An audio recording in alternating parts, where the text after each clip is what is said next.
একটি বিরল প্রজাতির বানর।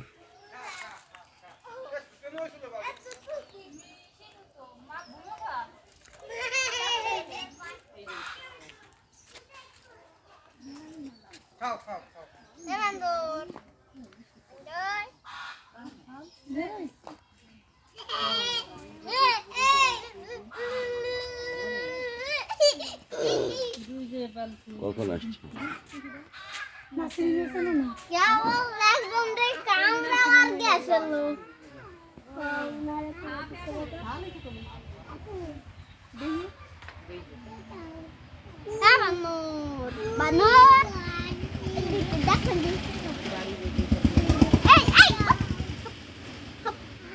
এক বিরল প্রজাতির বানর। এই প্রজাতির বানর খুব কম দেখা যায়, হঠাৎ করেই আমাদের এখানে এসে হাজির।